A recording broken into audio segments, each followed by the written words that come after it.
Bueno, antes que nada, muchas gracias a todas las clases que se han presentado, diferentes niveles de alumnos. Ustedes ya saben que estamos empezando la semana de Printemps Poète, como cada año. Este es el 6º año que hacemos actividades ligadas a la poesía enteramente la semana, durante toda la semana. A invitados especiales, a gente que puede explicarles un poco sobre este arte, sobre la riqueza de lo que es la poesía y cambiar un poco lo que nosotros creemos normalmente, lo que vemos normalmente en clase, que para algunos puede ser muy básico. Sin embargo, es algo que tiene actividades muy entretenidas, gente maravillosa, ustedes van a conocer. Yo creo que cada año vamos mejorando el tema de esto con los invitados, porque para ustedes hemos traído esta vez a alguien muy particular, muy premiado, una persona que tiene un perfil muy interesante para ustedes, lo van a ver.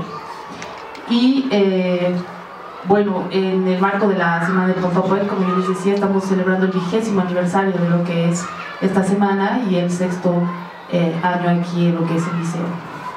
Déjenme presentarles a alguien que yo particularmente siento que va a ser una riqueza particular para cada uno de ustedes. Su nombre es Daniel Telles, él ha nacido en la Ciudad de México en el 72, es poeta, profesor e investigador de estudiantismo. Ha publicado los libros de poesía El aire oscuro, Asidero, Contrallaveo, Cielo del perezoso, A tiro de piedras, Punto de fuga y Arena mestiza, que es el libro del cual nos va a hablar particularmente hoy día. Parte de su obra poética se encuentra compilada en el Manantial Latente, muestra de poesía desde la hora, Premio Nacional de Poesía Joven en México, Poesía Visual Mexicana La Palabra Transfigurada 5 y Antología General de la Poesía Mexicana, Poesía de México Actual. Ha ganado premios. En 2001 obtuvo el Premio Nacional de Poesía Joven, Elías Nandino 2001, y en 2016 el Premio Municipal de Poesía Rey Poeta Nazahualcóyotl, creo que es así, perdón la pronunciación, 2006. A creadores con trayectoria. Es académico y coordinador de docencia de la Unidad 096 de la Ciudad de México, norte de la Universidad Pedagógica Nacional. Él tiene un recorrido en lo que es el tema de la lucha libre y ha escrito un libro particular ligado a eso de la lucha libre. Te doy la bienvenida, Daniel. Paso contigo primero, Hugo, para la segunda presentación, y nuevamente muchas gracias por participar de este 6º año de Printemps Poète. Bueno, gracias, Mónica. Bueno, particularmente es un placer tener a Daniel Telles con nosotros desde el año pasado, que intentábamos traer a Daniel, pero bueno, por su agenda se complicaba un poco la situación. Esta vez tuvimos la fortuna de poder conseguir ese objetivo dentro de la Semana y la Primavera de los Poetas. Esta semana, bueno, cabe recalcar que vamos a tener otras actividades, también conferencias con otros poetas, talleres, y por ahí el jueves creo que va a haber un concurso de poesía, un slam poético en voz alta para el que quiera inscribirse. Es bienvenido. Básicamente vamos a dividir la conferencia el día de hoy.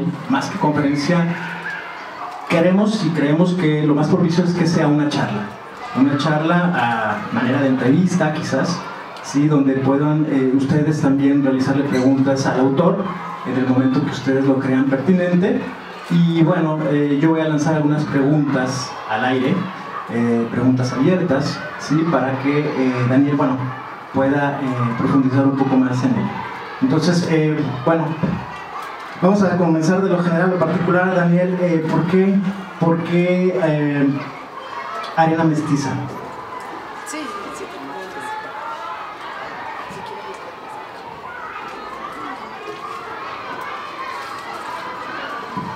Bueno, pues qué tal, buenos días, ¿no? Buenos días, buenas tardes. Y muchas gracias por la invitación, por estar acá. Yo estoy muy emocionado porque creo que son temas nodales, y hablar de la literatura y hablar de la lucha libre de la mano son temas y territorios quizá inhóspitos para muchos, pero creo que es la oportunidad de platicar con ustedes en ese sentido. Es algo en el que hemos tenido la fortuna de abrir brecha y de ir marcando también territorio, y qué mejor que platicarlo ahora con ustedes. Decías, ¿por qué arena mestiza? Bueno, hace rato que Hugo comentaba acerca del slam poetry que iba a ver. Yo pienso inmediatamente, cuando estaba del otro lado también de la escuela, cuando era estudiante, uno pensaba que a veces la literatura o que el arte de la palabra es algo demasiado serio, ¿no? O sea, sí lo es en un principio fundamental, el arte de la literatura, el arte de las palabras, pero también es un arte que se ha abierto a otras posibilidades. Esto es, entre lo culto, lo extremadamente culto, y entre lo popular también la literatura ha cerrado también brecha, ¿no? Yo les recomendaría, para no andar mucho, en un gran poeta que se llama, un poeta de Guadalajara, Ricardo Castillo. Es uno de los grandes poetas iniciadores de esto que hoy conocemos como el slam poetry o el beatbox, este arte de hacer arte a través de los sonidos, ¿no? Y actualmente hay varios poetas muy recomendables. Hay un torneo que se llama Poesía en el Cuadrilátero, que hace Adriana Tafoya, que hace la revista, que ellos, bueno, una revista de hace mucho tiempo, y que año con año hacen todo un concurso muy interesante y destacan poetas muy novedosos, jóvenes poetas, voces nuevas también en el territorio. José Manuel Vaca, que es uno de los autores y jóvenes narradores a quien yo agradezco, es el que hace la primera reseña. Arena Mestiza es quien ganó apenas este año el torneo de poesía en el Cuadrilátero. ¿Por qué Arena Mestiza para este libro? Pues porque es una arena propiamente, es un ring de 6x6 literario, donde asisten figuras del pancracio mexicano, de la lucha libre mexicana, una especie de... Yo quiero pensar que es una especie de panteón vivo. O sea, muchas de estas figuras ya no están, pero existen en el imaginario colectivo, existen en la memoria colectiva. Varios de ellos, en una segunda parte del libro, son figuras de los años 90. ¿Por qué de los años 90? Porque es la época en la que a mí me toca entrar, digamos, al escenario de la lucha libre, propiamente del pancracio. Y otra parte que es como la anécdota, si ustedes quieren, el chisme, pero un poco el panteón mexicano. Entonces es una arena mestiza por el color, por la identidad mexicana, por el sincretismo, ¿no? Por la parafernalia, y porque, como sabemos bien, la lucha libre es universal, pero la lucha libre nace en México, nace en casa propiamente, y si no nace, cuando menos aquí nos hemos apropiado de la lucha libre en sus 80 años, con un matiz muy nuestro, muy mexicano, que ya podremos ir hablando poco a poco, que es la parafernalia. ¿A qué me refiero? Todo el show y todo lo que implica ir a una arena de lucha libre, ¿no? Para conocer esto hay que ir cuando menos alguna vez a la arena de lucha libre, entrar a ese escenario, a ese espacio, a ese sincretismo, a los colores, a los sonidos, digamos, barrocos que ahí suceden, a los gritos, y cómo hasta el más bien portado, siempre que entra a una arena de lucha libre, pierde el estribo, se transforma, pierde la cadencia y comienza a hablar como los demás, como los congéneres, ¿no?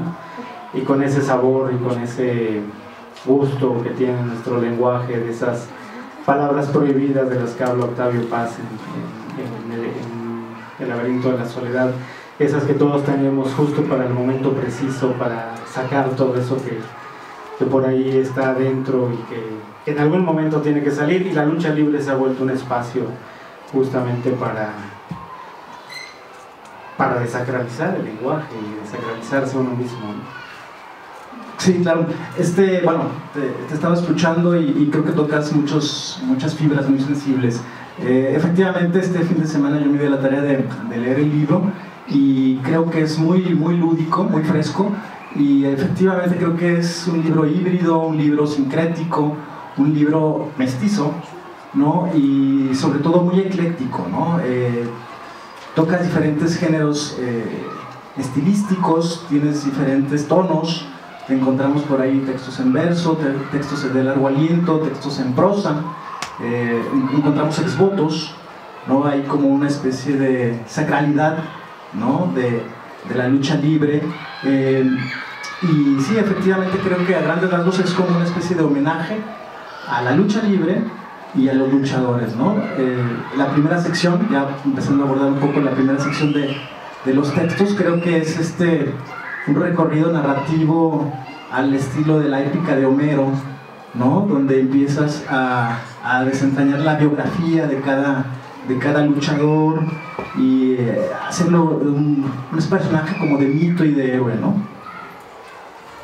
Sí, exacto, desde el héroe, desde el mito, desde la primera persona, ¿no? Y por aquí suceden y aparecen figuras que quizá ustedes son muy jóvenes y no les suene, pero si un poquito revisan todos los materiales que ahora están en la red, ¿no? Digamos, YouTube el canal de videos de YouTube nos ha ayudado extraordinariamente para toda esa memoria que de otra manera no se podía hoy revisar y mantener viva, ¿no? El Cavernario Galindo, no sé si les suena a ustedes, uno de los luchadores más emblemáticos de hace mucho tiempo. Digo, son los de esta primera parte, ¿no? Murciélago Velázquez, Mil Máscaras, quizás sí sea un luchador más sonado para ustedes, Médico Asesino.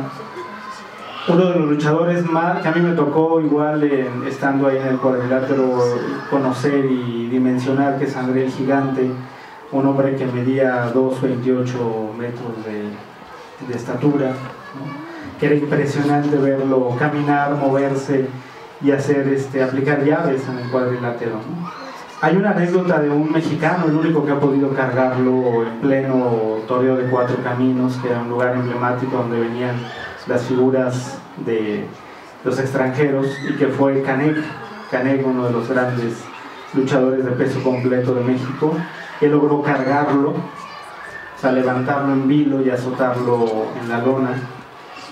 Y bueno, de ahí Canek tuvo una lesión que hasta la fecha lo ha tenido con casi 20 operaciones en una rodilla, ¿no? Por haber cargado a ese hombre, ¿no? ¿Usted en su libro habla de André el Gigante? Tengo un poema dedicado a André el Gigante, me parece que es fundamental.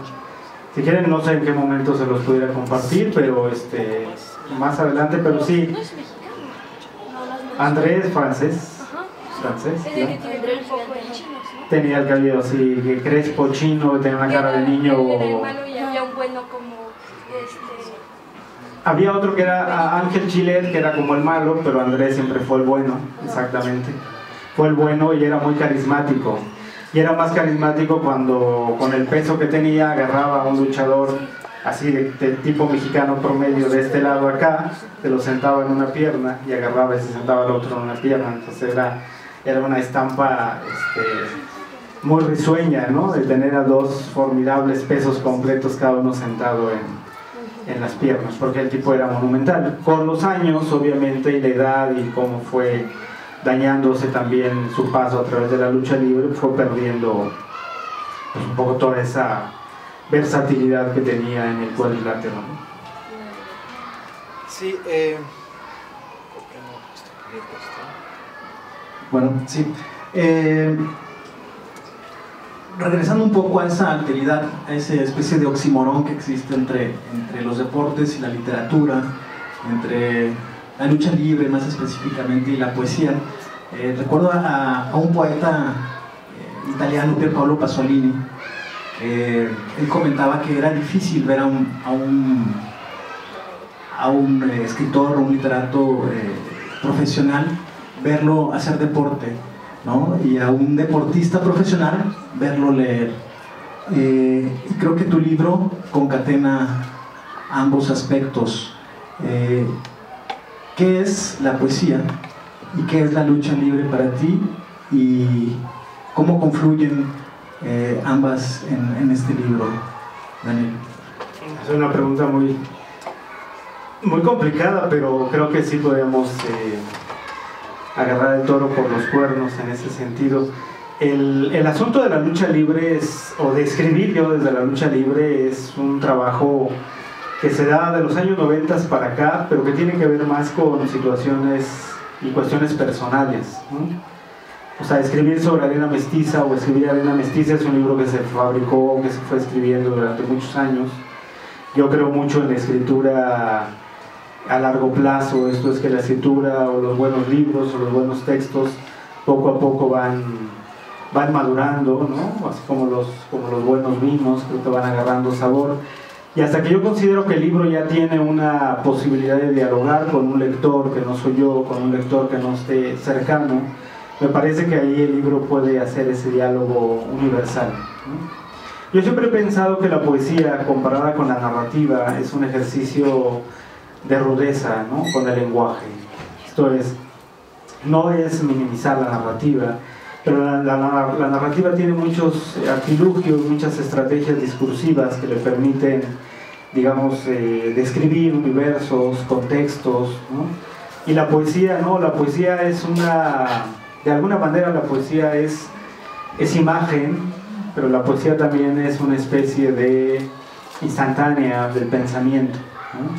O sea, el poeta, para nombrar el mundo, utiliza el poema. Para describir el mundo utiliza la narrativa, ¿no? Entonces el poema es nombrar el mundo, nombrar un instante.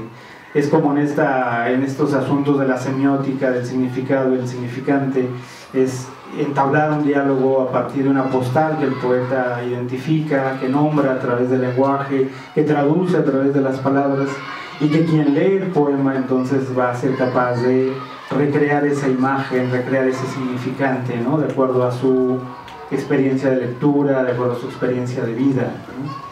Yo creo que el poeta juega con esa rudeza necesaria a veces o innecesaria con las palabras, y siento que en este caso la lucha libre, al ser también un tópico de vida personal, era la posibilidad de asir esos dos polos, de asir esos dos discursos también, ¿no? Y es cierto, ¿no? O pretendo que así sea, como tú lo dices, que logre dimensionarse esto. Me gusta a mí lo que dice José Manuel Vaca en una de sus reseñas. Finalmente, para quien se acerca a la poesía, pretendo que se acerque también a esos artilugios del lenguaje cuando el pretexto es la lucha libre, ¿no? Y quien se acerca a la lucha libre, pues lo haga también a través de esos otros artilugios que tiene el poema, de los juegos verbales, de la imagen.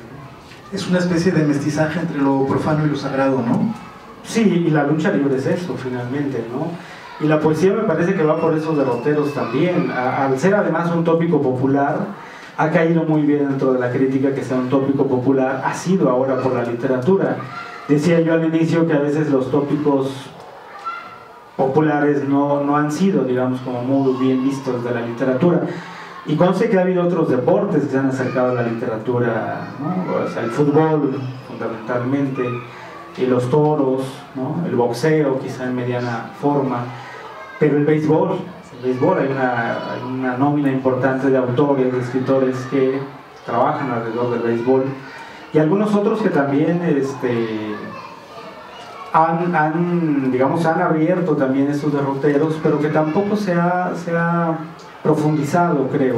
En el caso de la lucha libre, yo parto de un rastreo historiográfico de los años 90, los primeros trabajos literarios netamente, y hago a un lado la crónica con todo el tamaño y la dimensión importantísima que ha tenido la crónica, que ha sido el bastión, digamos, por el cual sabemos y conocemos y recreamos la historia de la lucha libre mexicana. Pero la literatura propiamente data de la revista Arena, las primeras colaboraciones que hacían escritores para hacer números biográficos de luchadores. Hablo de Eugenio Aguirre, hablo de Gerardo de la Torre, ¿no? Y hablo de Héctor Anaya, ¿no? Esos tres narradores notabilísimos, novelistas, cuentistas, que hicieron las primeras aproximaciones narrativas biográficas de luchadores. Y yo creo que, bueno, en gran medida esto hace también que este estudio, este trabajo a priori hace que este libro sea histórico, ¿no? Mencionabas algo muy similar a lo que en algún momento comentó Julio Cortázar, que escribió sobre box. Ernest Hemingway también escribió sobre box, y hay otros autores como Juan Villoro, que escribió sobre fútbol, Eduardo Galeano, ¿no? Fontana Rosa. Pero aquí la diferencia que tenemos es que tenemos un libro entero sobre lucha libre, y lo hace el primer libro en lengua hispana dedicado a la lucha libre desde la perspectiva de la poesía, pero lo hace también un libro de colección. Yo he hecho un rastreo más o menos de...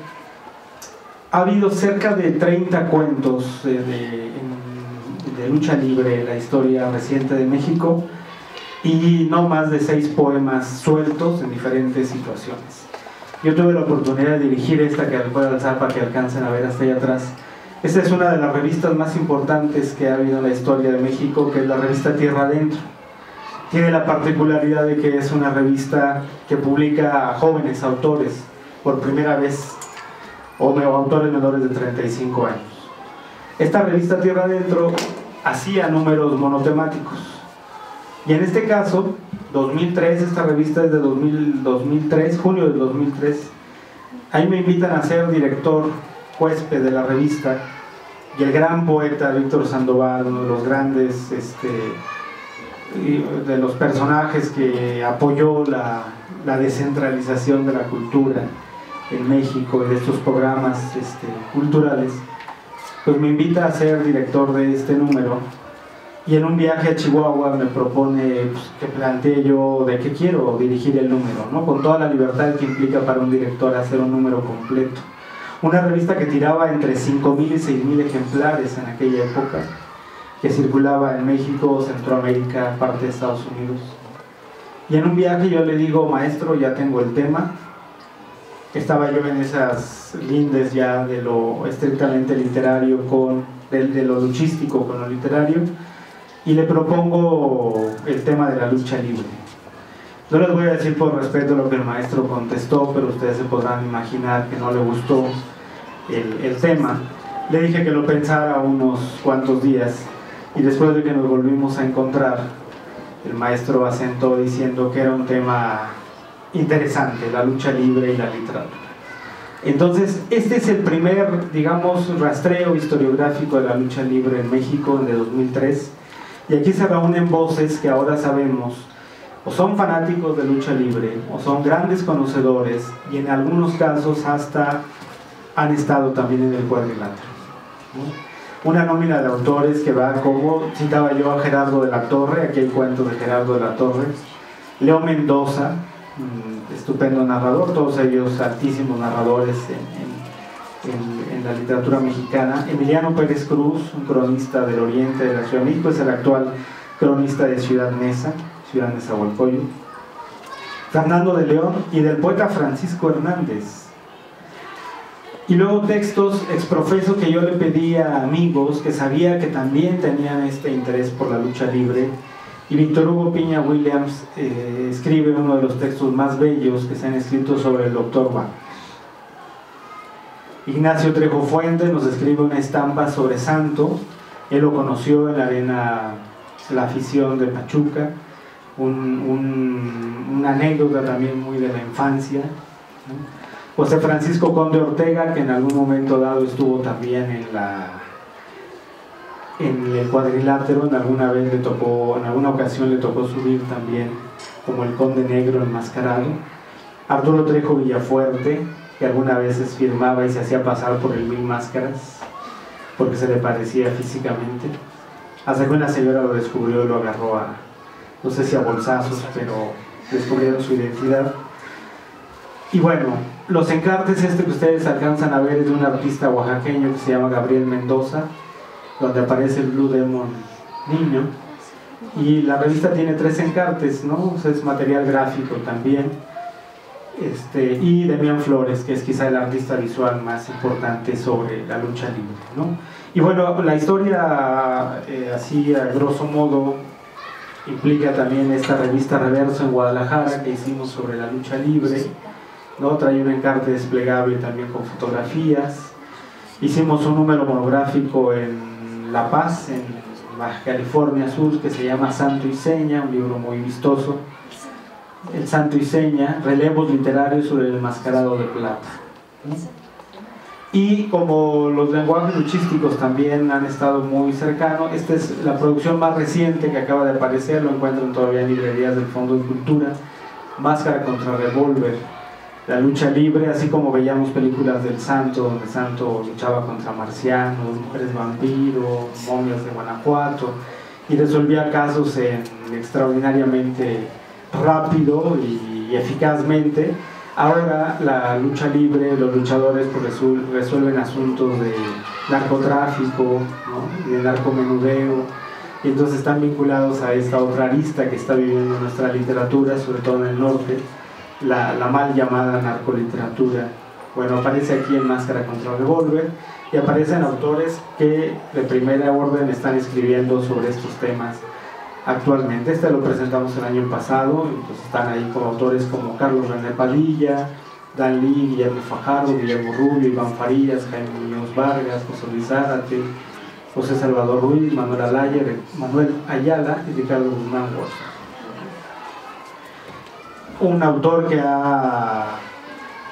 ha entrado muy fuerte a la narrativa y que es un autor muy recomendable.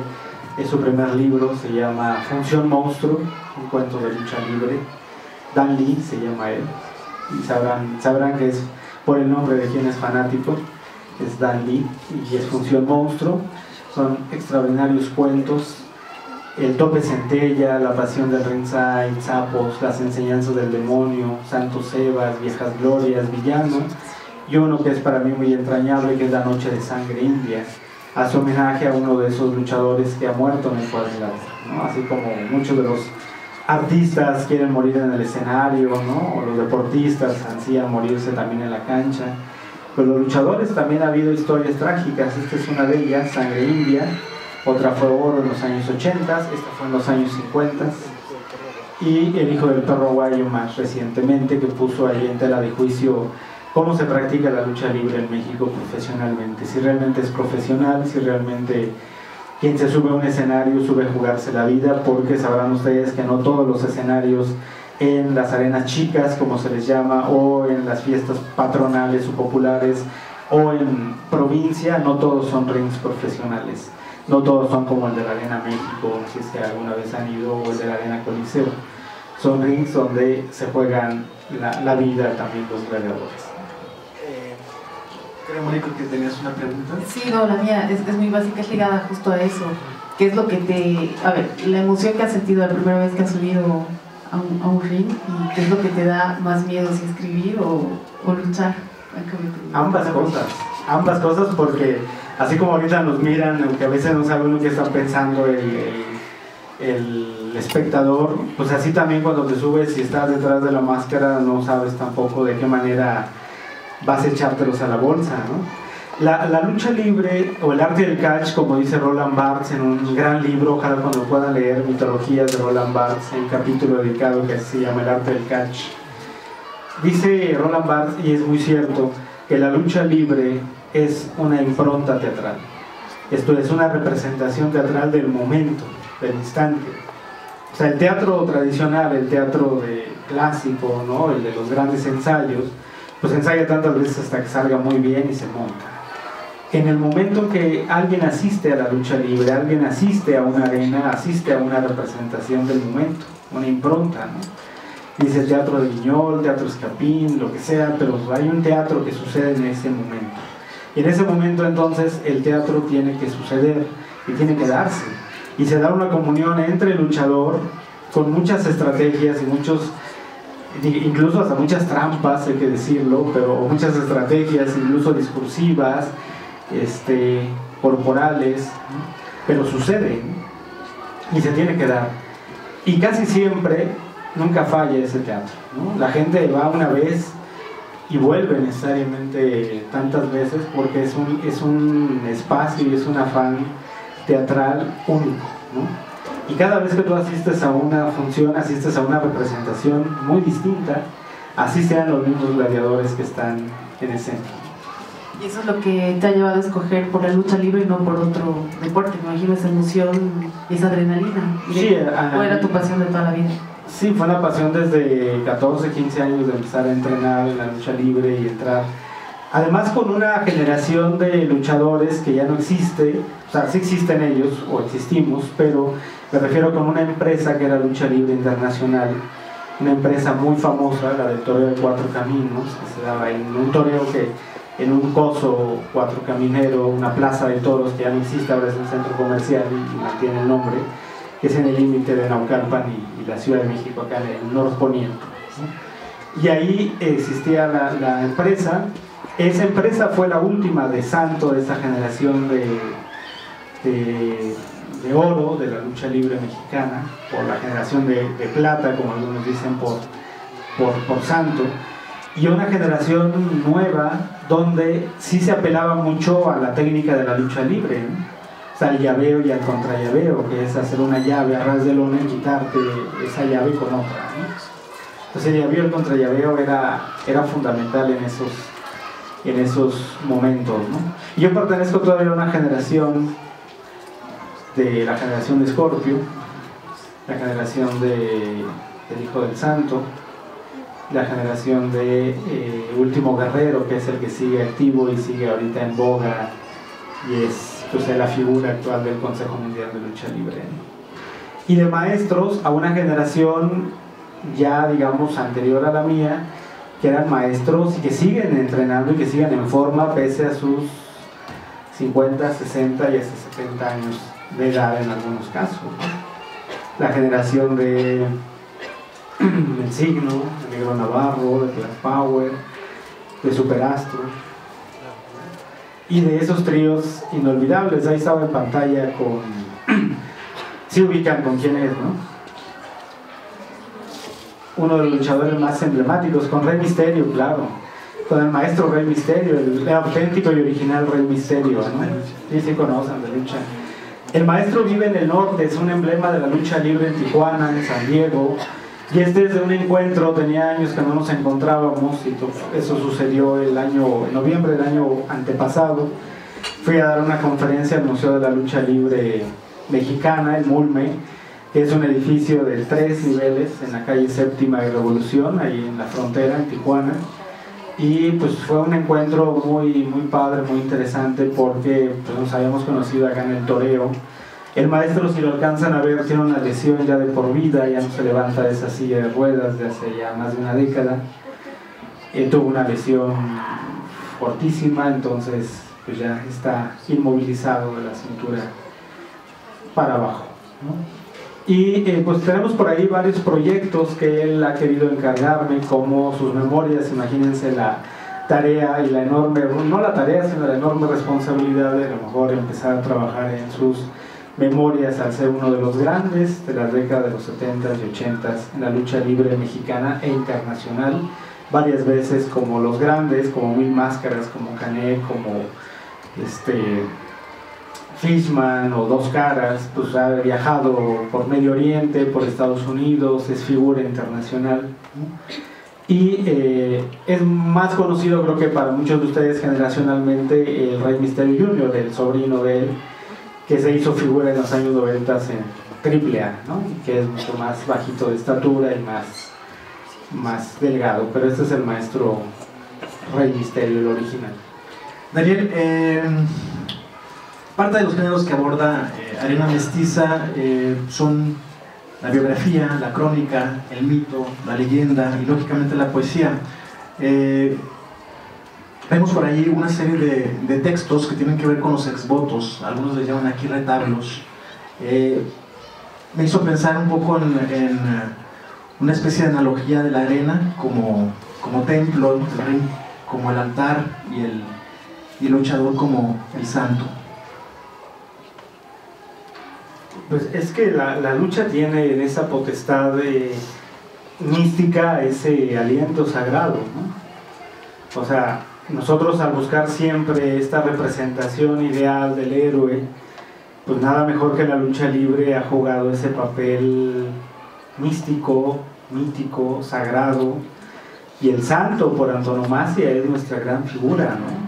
O sea, santo vela por nosotros en cualquier instante, y santo da la cara por nosotros, ¿no? O sea, siempre en ese misterio santo vendrá a salvarnos, ¿no? Entonces, allí el asunto es que yo no recurro, digamos, a la figura de santo para esta parte de lo mágico, sino recurro a otras figuras que también tienen un aura en su historia personal, una aura sagrada, mística, y es tinieblas, por el nombre mismo. Pero no me refería al santo luchador, sino a los luchadores, en esta imagen del santo en el exvoto, ¿no? Que ayudaban a la gente Sí, claro, pero eso te digo, ahora no recurro yo al santo, sino recurro justo a los otros, ¿no? Que pudieran ser, o sea, cada historia de cada luchador tiene este matiz también que prefigura también algo sagrado, ¿no? O algo misterioso, ¿no? O sea, la máscara o el enmascaramiento en sí mismo es un misterio, y la máscara es un artefacto, una tela también sagrada para quien se enmascara, ¿no? O sea, lo primero a veces que hace la gente cuando está frente a alguien es: oye, ¿y usas máscara? Y la gente dice: sí, ¿y cómo te llamas? ¿No? O sea, cuando es parte del misterio, ¿no? Y es parte del misterio. Yo tuve ese afán de mantener el misterio, aún ya escribiendo poesía y haciendo crítica literaria, pero fue alguien del medio literario, del medio de la escritura, quien en algún momento reveló que había también otro misterio, ¿no? Detrás de mí. O sea, a lo mejor tú recordarás en alguno de esos encuentros, hace rato platicábamos de hace ya décadas, y alguien lo reveló, y entonces fue como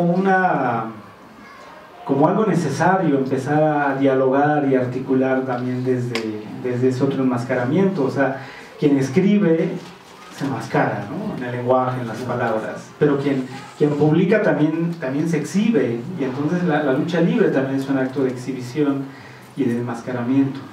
Sí, Armando Viedo lo señala en el periódico de poesía con las máscaras mexicanas de Octavio Paz, ¿no? Y de Carlos Monsiváis también, ¿no? Que abordan el tema de la máscara. Claro. Sí, entonces en estos exvotos que tú comentas son esas pintas visuales, pero trasladadas al lenguaje. Yo nada más agrego 4, la serie es de 10 que en algún momento se publicarán posteriormente, ¿no? Y bueno, pues podremos leer quizá más adelante algunos de ellos, ¿no? Una otra pregunta. José Manuel Vaca menciona por ahí, bueno, muchos lo han dicho, que ya prácticamente en la literatura todos los temas han sido tratados, ¿no? Algunos más que otros, o que cada vez quedan menos temas por tratar. ¿La poesía es uno de ellos? Yo creo que todos los temas son los temas universales.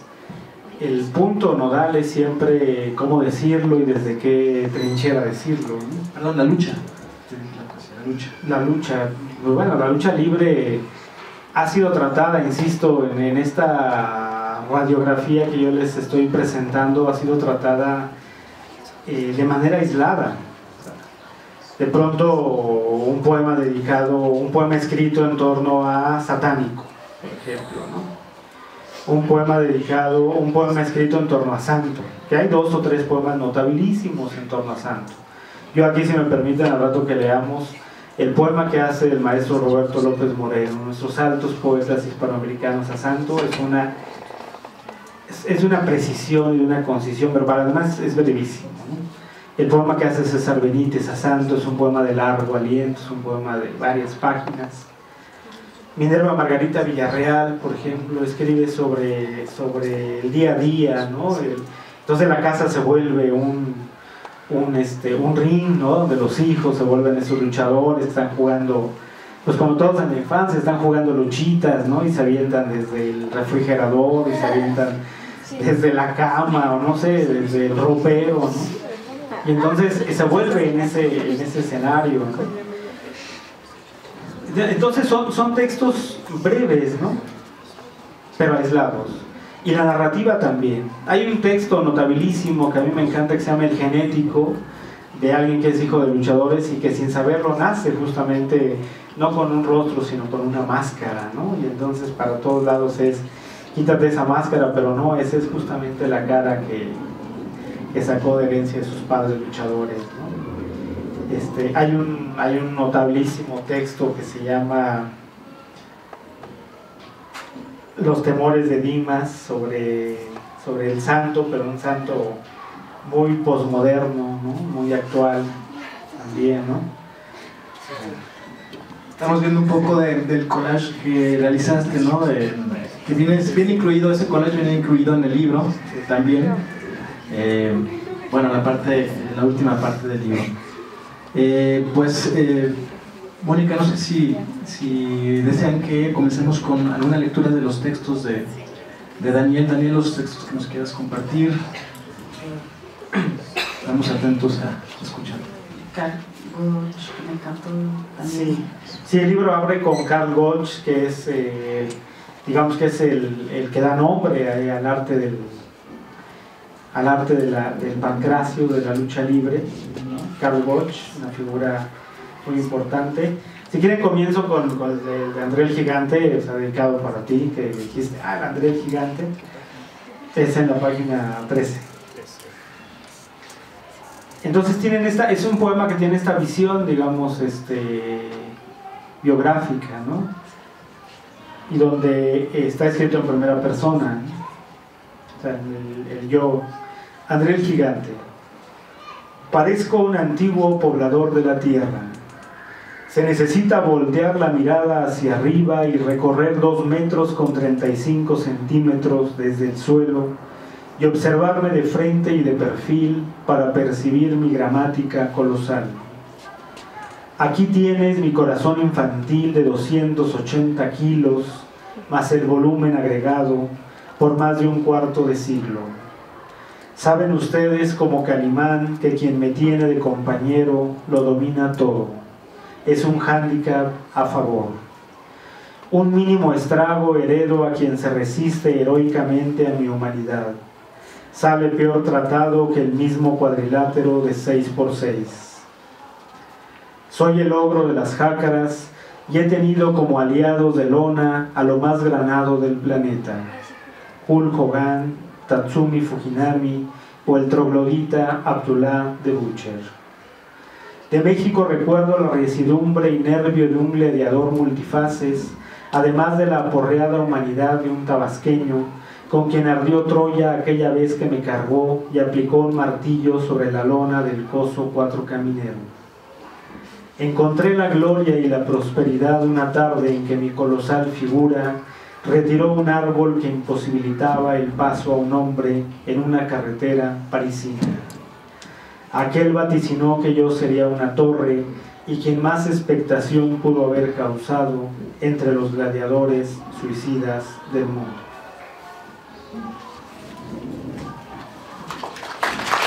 Está también el de Canet, ¿no? Está el de Canet. A mí me ha dado mucho ese poema.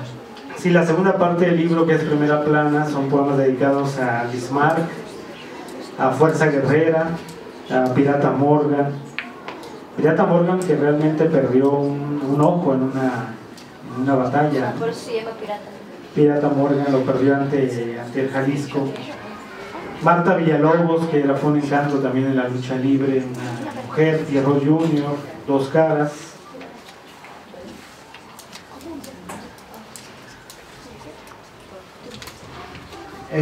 Vamos a hacer un breve paréntesis. Creo que hay un grupo de Pomier que van a salir ahorita. Daniel Telles trae libros a la venta, que quiera conseguirlos. Bueno, tienen un precio de presentación mucho más económico que en las librerías. Pueden conseguirlo en este momento, o si no, bueno, si lo desean lo pueden apartar directamente con nosotros en la sala de profesores y bueno, posteriormente pueden pagar, ¿no? No sé, antes de que salgan, o si no, posteriormente, bueno, ya le informarán a su profesora de español. Bueno, gracias por acompañarnos.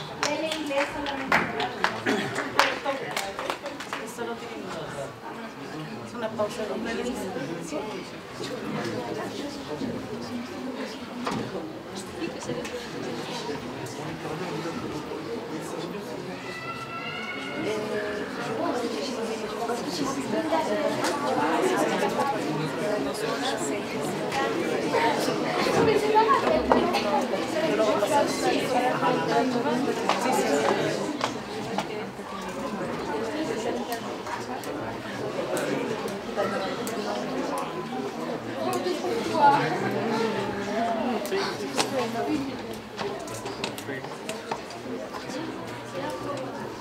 Ah, la prise d'escalade. Là qui aime bien la flore, elle sort cette prise d'escalade. Elle a une forme R, elle la prend comme ça. Quand tu dis ça, après elle remonte et elle prend. Hop.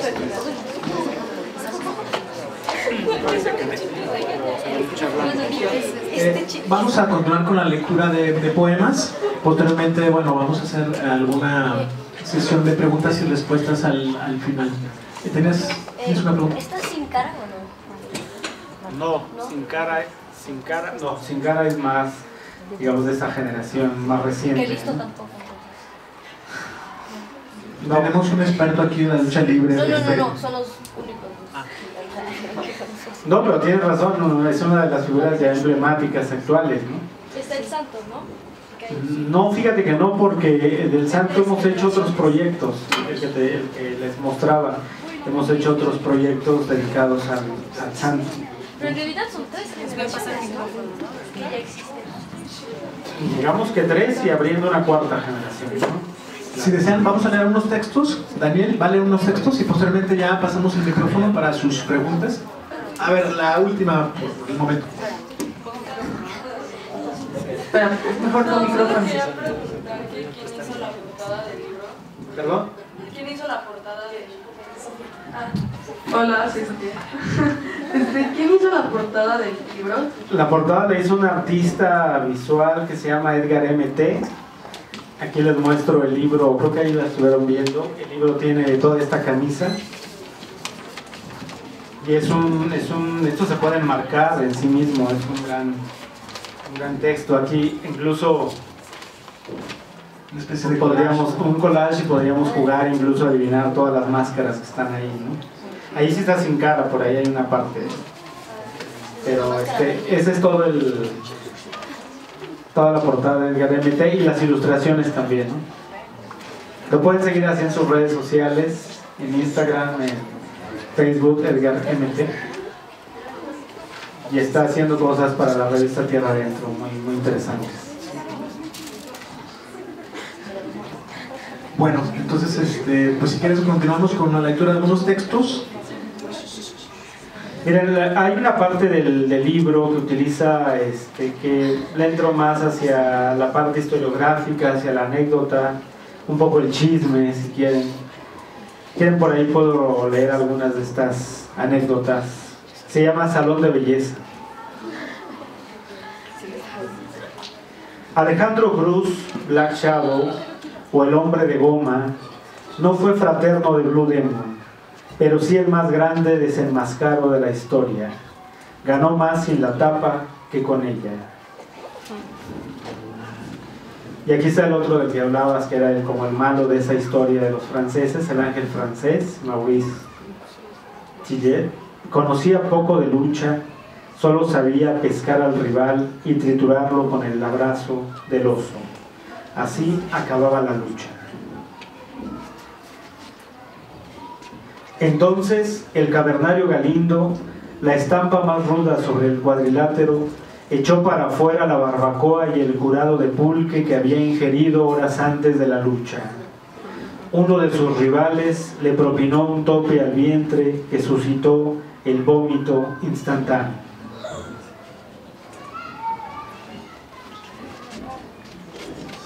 Una noche cualquiera, el espectro sube al ring y ante el asombro de los aficionados se despoja de su máscara. Ese día, Antonio Hernández perdió miles de pesos por omitir la apuesta. Se llevó a la tumba ese inverosímil episodio. Bueno, ese fue el que fundó después AAA, el dueño de AAA.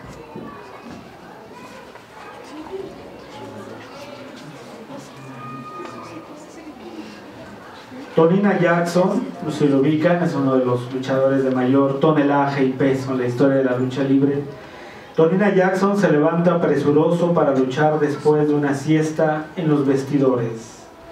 El bonachón paquidermo, amodorrado, mete sus pies en las sandalias y cae pesadamente cuando pretende caminar. Mientras dormía, sus sandalias fueron atornilladas por un bromista. Una empresa lúgubre del murciélago Velázquez era que previo a la lucha dejaba escapar de su capa negra legiones de pequeños quirópteros que iban a parar hasta la Castañeda, manicomio donde estuvo internado hasta su muerte Merced Gómez. que le dio una patada a la Filomena y le sacó un ojo. ¿En la Filomena? Sí, con la patada. ¿Pero qué? Pues sale el ojo y se desorbita ¿Pero qué es la totalmente. Filomena? Una patada hacia atrás. Ah.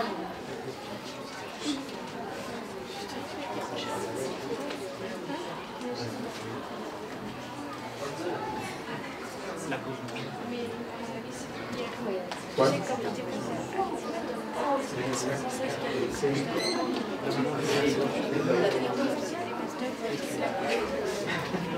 ¿Cuál? Dice Blas Guzmán, hermano de Santo, era uno de los contados luchadores que lograba deshacerse del cangrejo. Cuando era colocado boca abajo mientras el rival se sentaba sobre su espalda, produciéndole un dolor agudo en cintura y extremidades, Blas Guzmán estiraba ambas piernas con tal fuerza que sus rivales volaban por los aires. Piernas de acero le llamaron por el gozoso espectáculo de fuerza.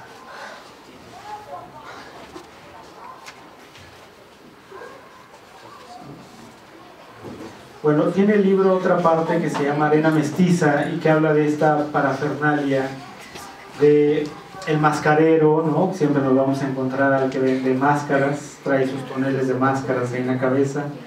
El anunciador, que es una figura necesaria para darle sabor y pimienta ahí a la función de lucha libre.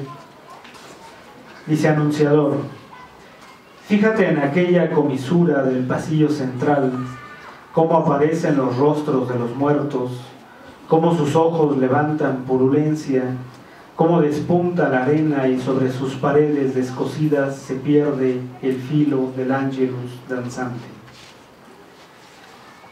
Luego a la máscara, a la edecán, siempre sale a anunciar ahí las caídas, la arena, la taquilla, el ringside.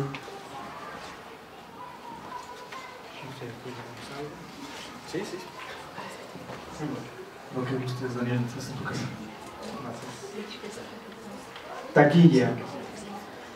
Océanos de hojas sepias traman deprisa en la aridez de la banqueta un tira-tira o una cascarita antes que hondos pies de minero o sienes de virgen hagan mutis o muecas en la armonía que chasquea por los programas de mano.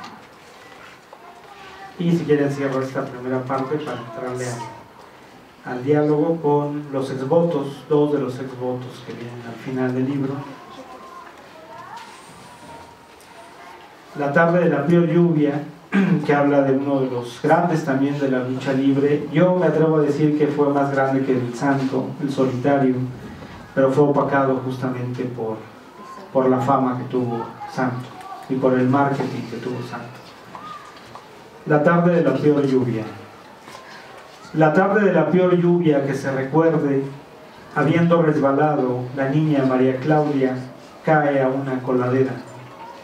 En el momento que las plantas del Señor se disponen a cubrirla con su manto, unas manos extraordinarias, la más belleza natural plantada en hombre rudo, la detienen de sus gomitas, a decir verdad, a citas de hule o no se supo bien, y entre el dragón de fondo y el aroma de las flores de un solo brillo, la vuelve al coso y prende un cirio a la vida.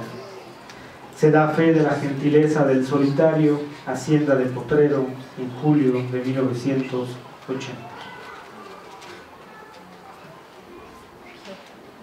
Y el 2, la tarde del 13 de julio. Damos gracias al maestro Tinieblas por transportar por su sendero a la niña Clara y habernosla devuelto completamente recuperada a su vista. Habiendo flaqueado sus débiles piernas, menos en gramos que un grano de maíz, y oscurecido el tierno cráneo, queremos decir su luz interna, sus puertos y sus barcas infantiles, nuestra niña ha vuelto a la pradera prodigiosa de la primera fila, butaca 34, a remangar su vibrante odio contra el que atenta contra el gigante sabio. Niña Clara de este bosque desde el 13 de julio de 1980, ahora suple toda rama por arena.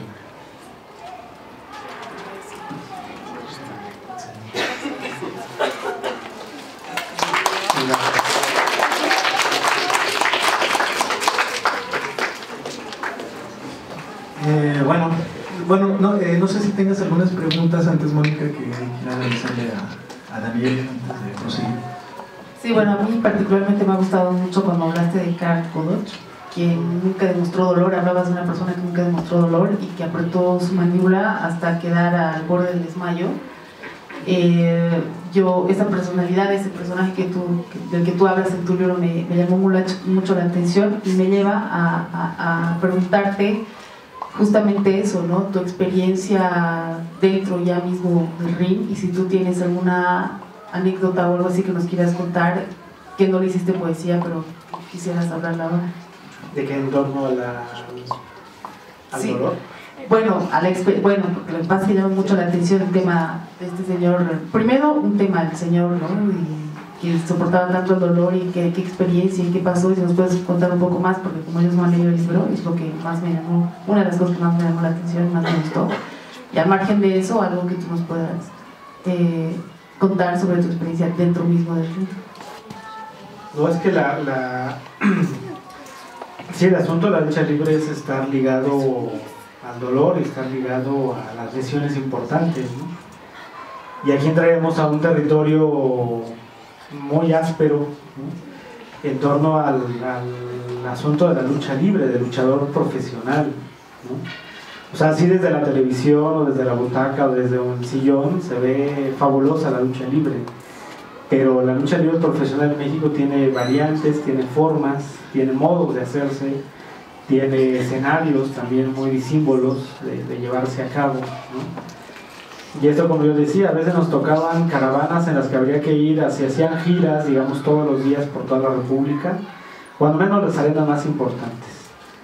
Y a veces era llegar a arenas en donde el ring no tenía, digamos, el tamaño, la proporción que debe tener una lona, que no tenía a veces ni siquiera las dimensiones de 6x6, ¿no? que eran menores, que a veces estaban recubiertas nada más por lonas, de estas lonas que utilizan los camiones de redilas, ¿no? Y que no es propiamente para luchar, ¿no? Para la lucha libre. Entonces sí, las lesiones al por mayor, digo, de santo podemos encontrar múltiples lesiones, si no lesiones fuertes que lo dejaron fuera, cuando menos lesiones que sí los dejaban bastante marcados y bastante maltrechos, ¿no? Citabas el caso del perro aguayo, de los más recientes, ¿no? Quizá tuve la fortuna, como muchos, de pasar por lesiones mucho más leves que tienen que ver con los meniscos, con algún desgarre, ¿no? Digamos leve, exacto, pero no lesiones así como hablamos de Rey Misterio, o lesiones como ha tenido Santo, ¿no? Estuvo a punto, el hijo del Santo, a punto de no asistir.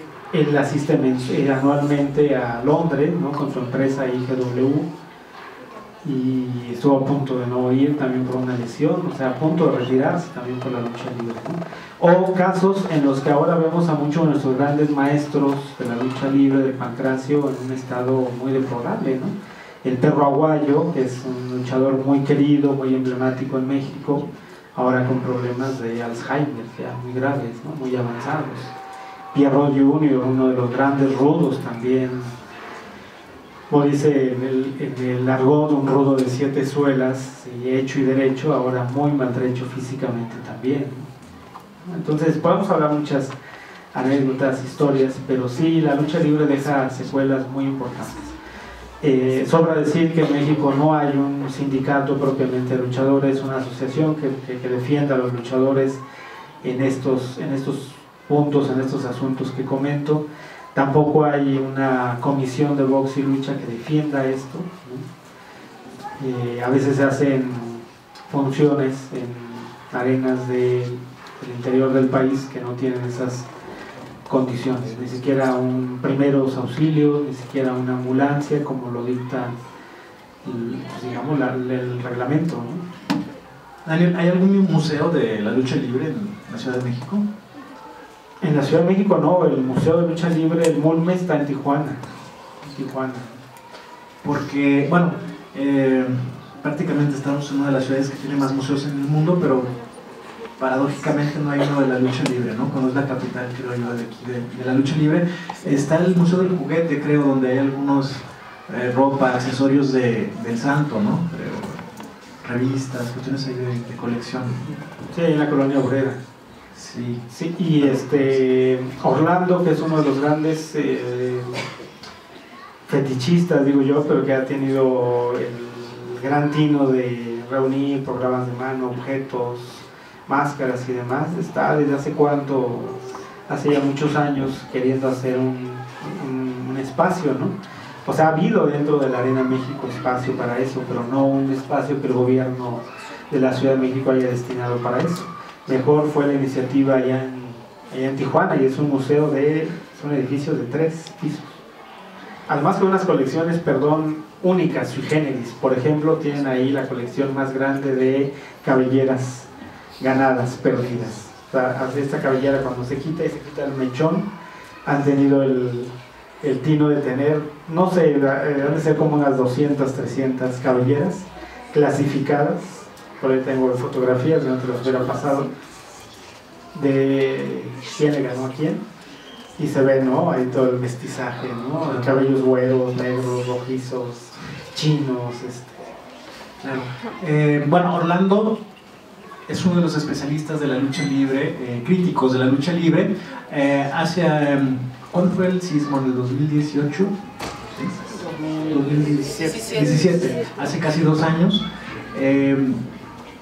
Nos contactaron por ahí los periodistas del Figaro Magazine porque querían realizar un reportaje sobre la lucha libre para Francia, y bueno, una de las personas indicadas era Daniel, ¿no? Junto con Orlando. Ya estaba todo planeado para comenzar con este reportaje periodístico, pero llegó el sismo el 17 de septiembre y tuvieron los periodistas que cambiar su tema de trabajo, ¿no? Por lo del temblor. La importancia de la noticia en ese momento. O sea, hablaron del temblor en vez de hablar... Exacto, hablaron del temblor en vez de hablar de la lucha libre en México. Sí, Mónica. Una curiosidad que tengo, Daniel, desde el otro lado, tus colegas, los luchadores, ¿cómo ven tu trabajo de poeta y de escritor, y sobre todo este libro, ¿no? ¿Cuáles han sido los comentarios desde el punto de vista de los que están en la lucha libre misma? Pues fíjate que ha sido favorable la recepción que ha tenido dentro del medio, si no de todos, cuando menos de la gente cercana y de algunos de los que están ahí nombrados, ¿no? Y esto tiene que ver con una cercanía de años atrás, ¿no? La revista Tierra Adentro, que les presumía y que es ya un incunable, esa revista la presentamos con 1000 máscaras, justamente, ¿no? Después otros materiales como lo hemos presentado justamente con Santo. Y el año antepasado yo organicé el primer ciclo de Santo, fue el centenario, dedicado a la literatura y Santo, un poco respondiendo a lo que preguntaban ustedes de aquí, de la primera fila, de por qué no hablar de Santo. Hice todo un ciclo dedicado invitando escritores junto con el Instituto Nacional de Bellas Artes, donde dimos cuenta de esta pasión por el santo. Entonces eran narradores, narradoras, poetas. Hicimos un ciclo durante 5 semanas mensuales, y al final fue Santo, ¿no? Estuvo ahí con nosotros.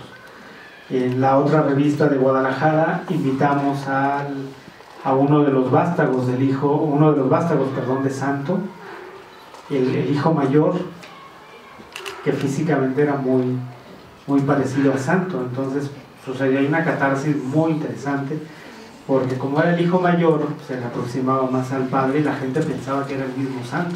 Se le hacían preguntas como si el Santo estuviera ahí presente, ¿no? Y bueno, recientemente acá, hace poco leímos, nos echamos ahí un palomazo literario, luchístico con Superastro, que es otro de los que están aquí, uno de los luchadores más bajitos en estatura del pancracio mexicano, y que según él nos ha contado, pues la gente le decía, pues, oye, no la vas a hacer, ¿no? Pues si hay personajes de 1,80, 1,90, luchadores internacionales con casi 2 metros, pues él, la estatura, logró hacer una poética luchística del espacio, y formó un trío que se llamó Los Cadetes del Espacio, con Solar, con Ultraman y él como Superastro. Y la llave famosa de la 619 que empleaba Rey Mysterio Jr., él se le enseñó, que es salir volando por el medio de las cuerdas, hacer un giro, regresar y luego salir en tope hacia el otro lado del ring, ¿no?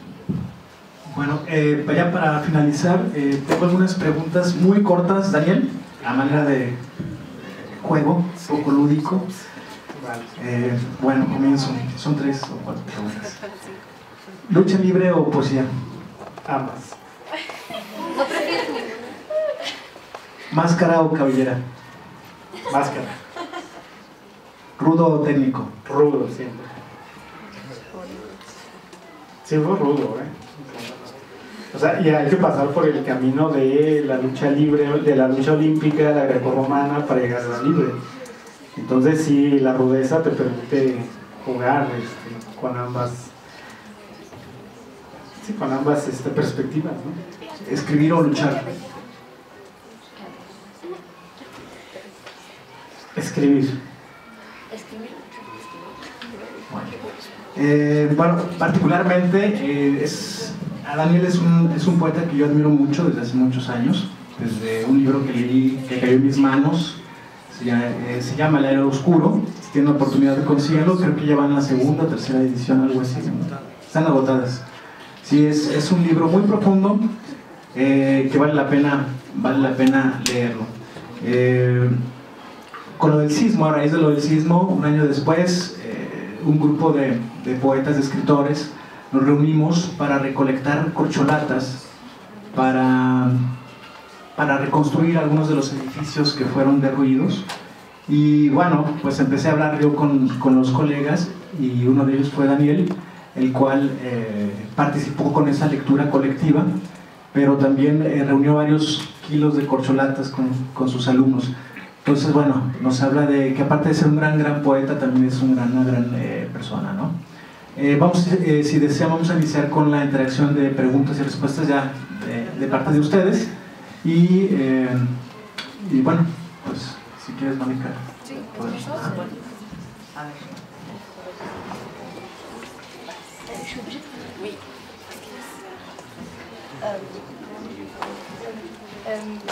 Todos sus poemas son de lucha libre.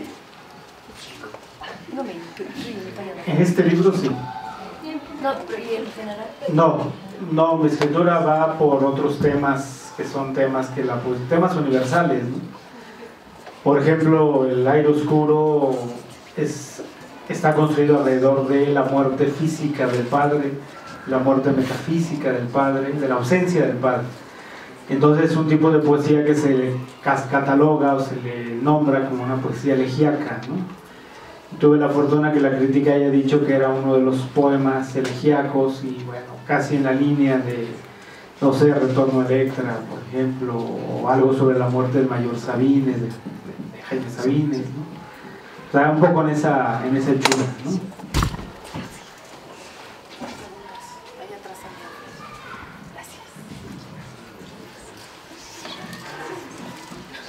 Bueno, para usted, en el libro de todos los poemas que ha escrito, para usted, ¿cuál es el que trasciende más que de los que usted escribió en el libro?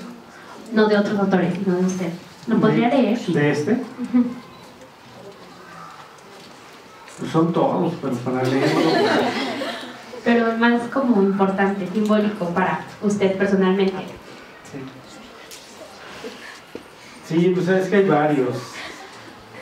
Aquí uno de los más emblemáticos por la cercanía y la amistad y lo que me unió a Pirata Morgan. Si quieren se los leo, es breve. Sí.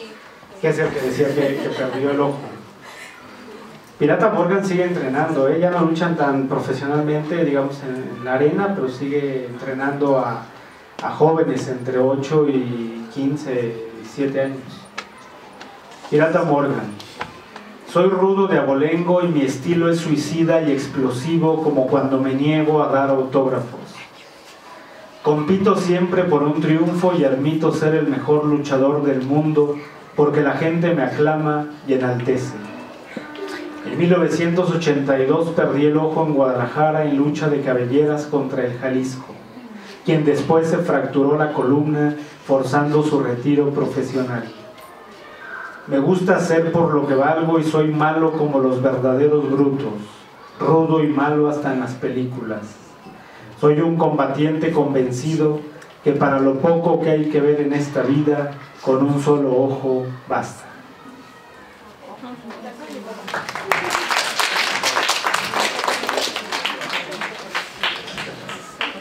Buenas tardes.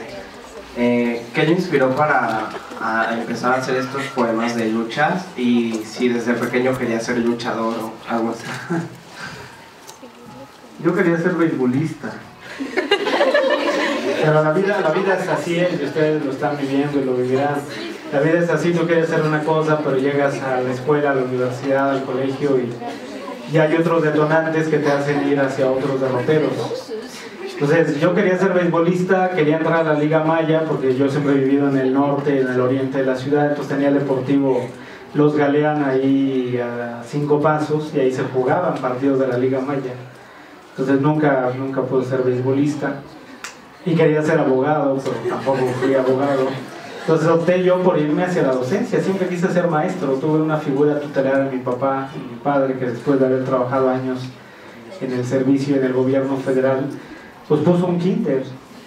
Entonces yo veía eso como algo muy cercano, muy vital para mí. Entonces renuncié a ir a la normal, a la universidad para irme a la normal. Yo soy egresado de la Normal Superior de México, escuela para maestros, la Normal Superior, y me especialicé ahí en lengua y literatura española, será todavía la carrera, y de ahí para el Real.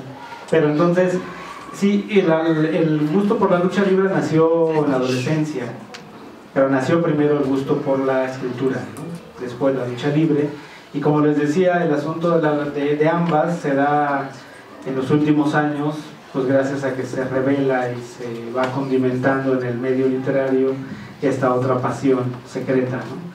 Digo, todos tenemos siempre pasiones secretas, ¿no? Y en mi caso fue una de ellas, y pues tuve que buscar también saldar esa cuenta con este libro. Sí, de hecho, hay por ahí otro colega, fue futbolista profesional y ahorita es Premio Nacional de Poesía Aguascalientes, ¿no? Balán. También, Balán, sí.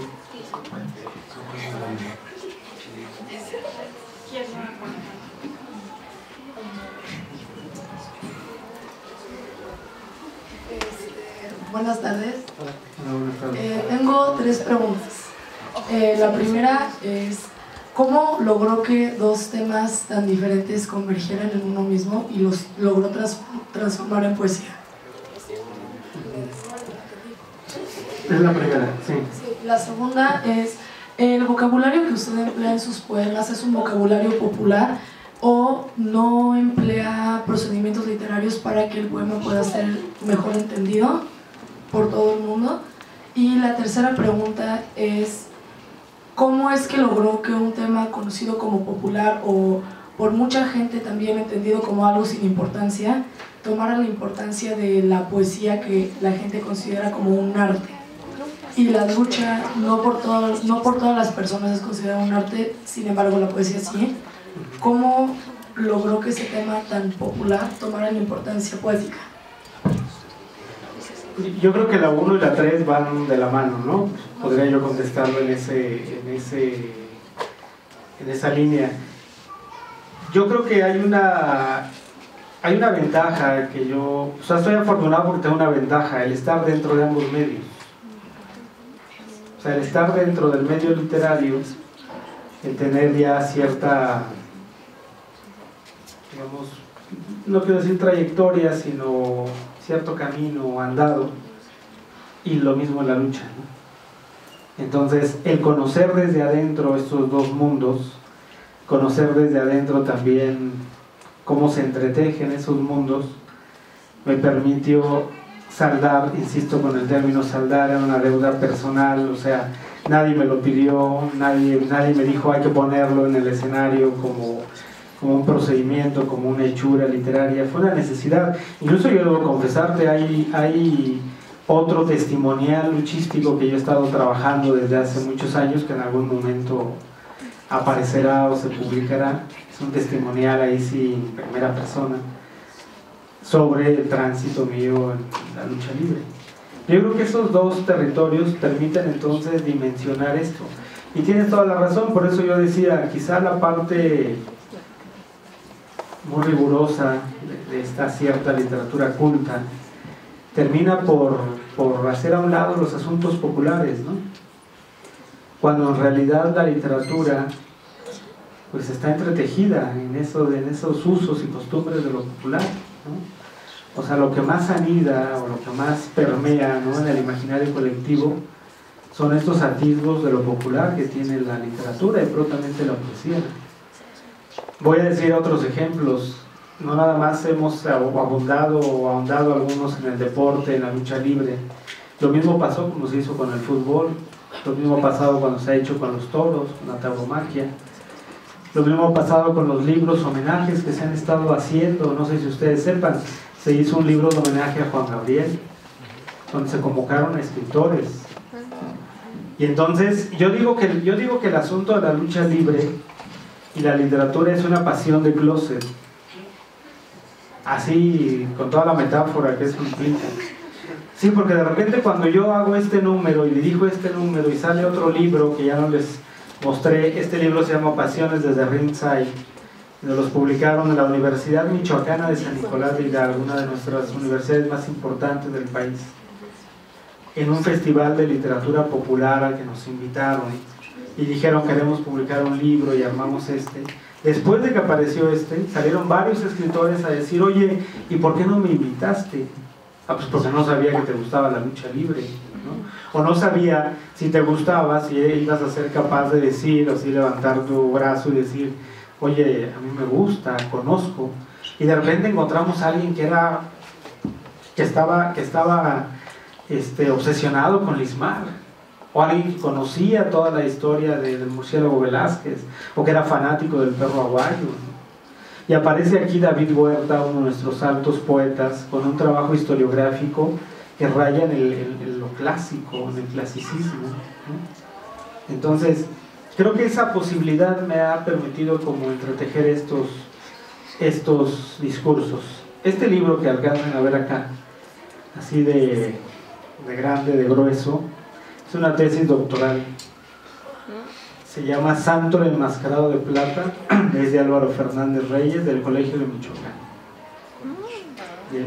Aquí Álvaro me invitó a presentarlo, lo presentamos allá, y me hizo una revelación. Esto era nada más la mitad o menos de toda la tesis doctoral que había hecho sobre Santo. Y después publicó la otra parte en la Universidad de Guadalajara, en un tomo empastado muy bello. Entonces son tópicos que ahí están, ¿no? Entonces sí es una pasión de closet porque han salido muchos, han salido de su gusto, de su pasión. Bueno, ahora hemos sabido que muchos escritores de altos vuelos también van a las arenas, también llegan a su ringside, a su primera fila, también entran a este teatro de la impronta del que hablaba Roland Barthes, y también se deschongan y también se liberan y también dicen estas palabras sabrosas cuando el otro le está picando los ojos o le va a romper la máscara, ¿no? También mientan madres, ¿no? Como solemos hacerlo quienes vamos a las arenas, y es parte de ese exutorio, ¿no? Claro, y ahí nadie se siente aludido ni agredido, ¿no? Es parte también de esa comunión que ahí se logra. Yo recuerdo que hace algunos años se hizo un libro catálogo a homenaje al Santo como parte del Festival Internacional de Cine Mexicano en Guadalajara, ¿no? También. El catálogo y luego un timbre postal. Sí, tenemos ahí toda la colección. ¿Alguna otra pregunta? Falta. Tú tienes el micrófono. Retomando la pregunta del vocabulario, ¿sus poemas van dedicados a un público específico y por eso la elección del vocabulario sencillamente fue o por la rima, por el proceso literario, no sé, cuál fue su elección de público? ¿A quién va dedicado cada poema? Sí, cada sección tiene digamos, su propio lenguaje, su propia estrategia con el lenguaje. Yo creo que cada escritor siempre piensa en un lector tácito, eso me queda muy claro. O sea, un escritor escribe para ser leído, ¿no? Y tú escribes o pretendes pensar en un lector hipotético, tácito, o sea, estás pensando en alguien que pueda leer y que pueda hacer una comunión con ese texto. Yo nunca lo pensé para el experto en poesía ni para el experto en la lucha libre. Pero sí hay juegos de lenguaje, sí hay una retórica de lenguaje, y cada uno en su dimensión. Por ejemplo, desde el que trabajo más en términos de la anécdota, el discurso es más narrativo, la parte de arena mestiza en los cuadros tiende a ser más, yo diría un poco más barroco, ¿no? El asunto de lo visual, ¿no? Del collage, de la poesía visual. Yo creo que cada estrategia, no sé, a lo mejor yo ahí debo confesarte, soy el menos indicado para decir lo que ha dicho la crítica, ¿no? Pero sí me ha interesado lo que ha dicho Armando Viedo. Ahorita está por aparecer otra crónica y otra reseña en Guadalajara.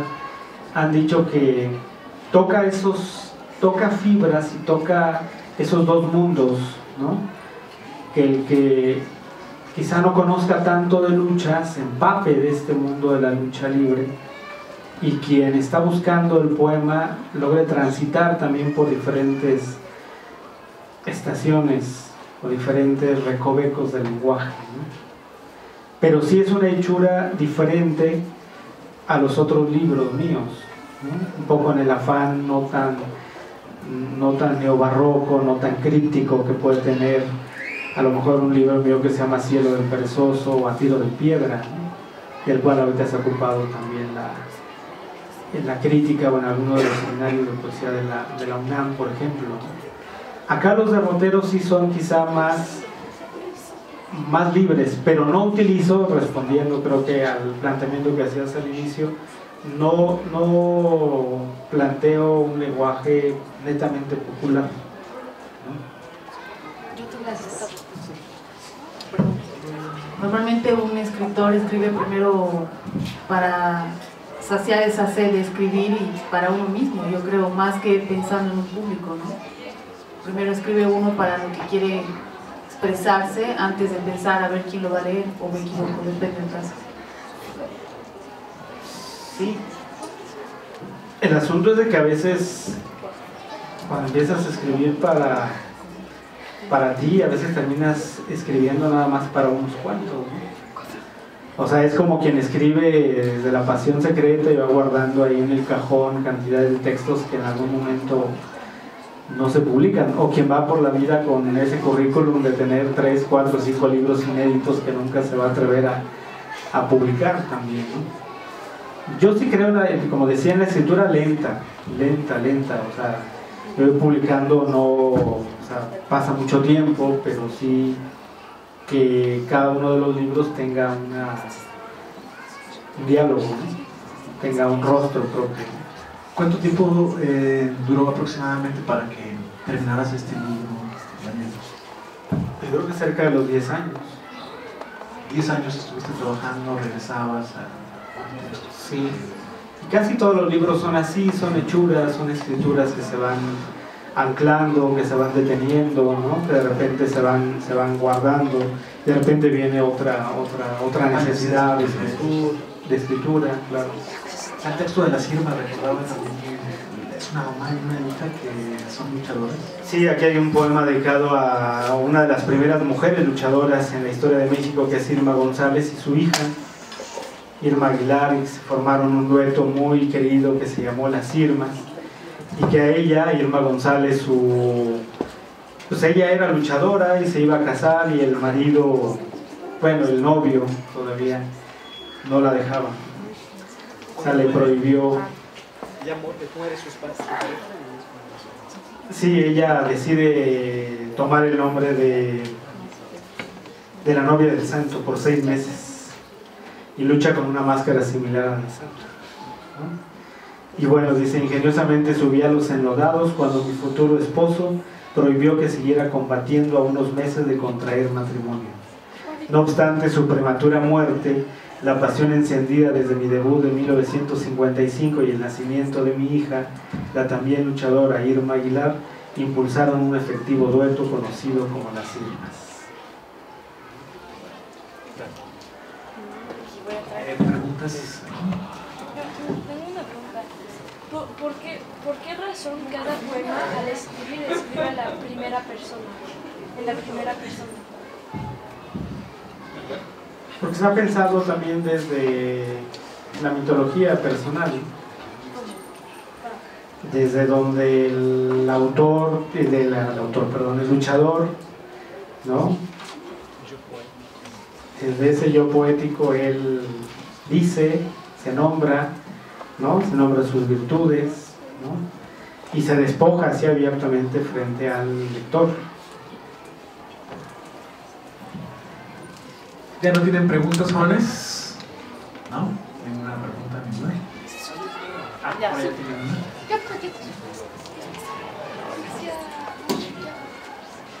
Para finalizar. Hola. Una pregunta. Esto no es stand-up. Una pregunta. ¿Por qué el inspirarse de una no quiero decir tradición, pero de un deporte folclórico mexicano y no de una tradición que existe en ciertas comunidades de Guerrero, en la cual la lucha tiene un fin más allá de entretener a un público? ¿Te refieres a la lucha social? No lucha social, de los tecuanes en Guerrero, los cuales pelean y porque sus creencias, ellos creen que al derramar ellos sangre, la tierra se va a fertilizar porque va a llover. Entonces, lo que voy es, ¿por qué usted escribió sobre un folclore mexicano el cual no tiene no tiene un fin cultural más allá de entretener y no llevar la cultura de unas minorías como a la poesía que... Ajá, ¿por qué eligió esa línea? No, sí, pero, ¿Por qué no eligió otra cosa?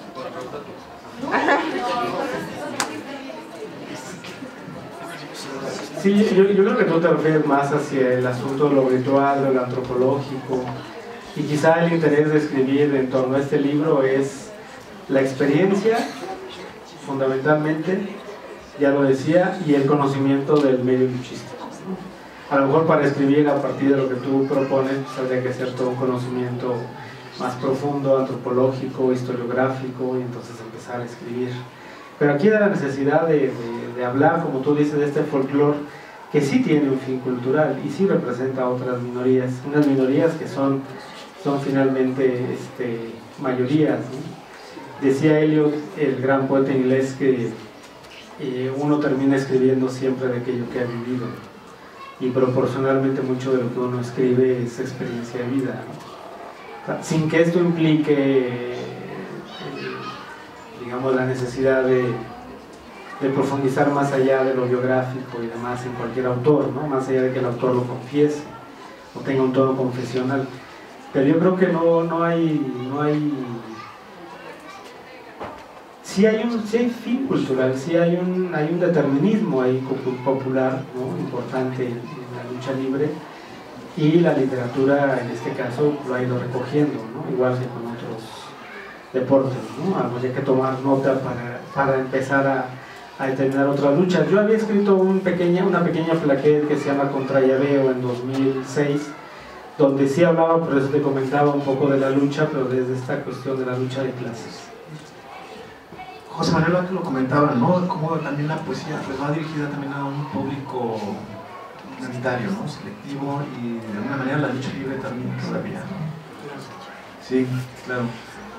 Yo siempre cito para estos casos algo que decía el gran poeta Javier Villaurrutia. Decía: la poesía es para todos, a condición de que todos sean unos cuantos. Así de brutal y así de fuerte y poderoso, pero la realidad es esa, ¿no? Bien. ¿Nadie más tiene alguna pregunta para finalizar? Bueno, a continuación, bueno, tenemos aquí algunos libros. Daniel Telles trajo algunos libros para promocionarlo. El precio es mucho más, es menor que en las librerías. Ustedes pueden adquirirlo, también hay firma de los libros en este momento, o si no, posteriormente, bueno, ya podrán pedírnoslos ya sea a Mónica o a mí para apartarlos y bueno, pueden adquirirlo posteriormente, si así lo desean. Entonces, bueno, no me queda más que agradecerle a Daniel por su agenda tan apretada que tiene y que, bueno, hizo por ahí un espacio para poder compartir con nosotros parte de su conocimiento con respecto a la lucha libre, con respecto a la poesía. Y pues bueno, es un gusto tenerte aquí, Daniel. Estás en tu casa. Gracias a Mónica por todas las gestiones, así como a nuestros directores. Pues muchas gracias, Daniel. Gracias. Gracias a ustedes, gracias por su participación, sus preguntas, su conocimiento.